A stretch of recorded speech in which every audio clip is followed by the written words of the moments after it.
DB Flanagan with E-Ticket Trails. It's been a while since I made a video. I've been busy with my new job and just haven't had a whole lot of time. But I'm out here working on the Green Giant today, and I have to replace a valve spring. Fun, fun, fun. So I already got the old one off here, and you can see the new one is quite a bit taller. Alright, so it took some finesse to get those clips back on. To get the whole thing off and back on, I had to use a C-clamp here because the cheap Harbor Freight valve spring compressor has very short arms on it, and they kept popping off the spring. So I put the C-clamp on there to hold the compressor onto the spring and put that back on, and then I had to use the magnet to pull up on the valve stem while I dropped the clips in, and it took a lot of wiggling and, to get it all to seat right, but it's in there, so now I can decompress it and test the compression on that cylinder.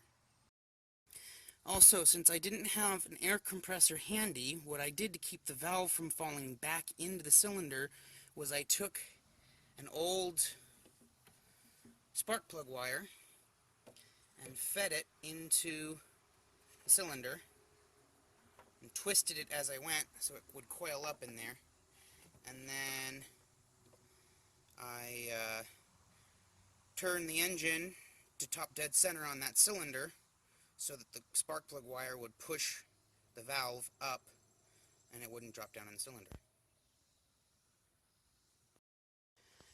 Alright, so I also found a bent push rod, so that had to wait until the next morning, and I got myself a new one.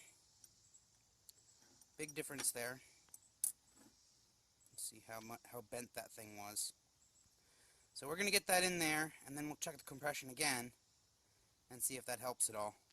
I would imagine it would, at least a little bit. Alright, so I'm a little bit disappointed. The rest of the cylinders are all at about 120 psi. This one's about 95 after the new spring. Alright, so I got it all back together. New push rod, new valve spring.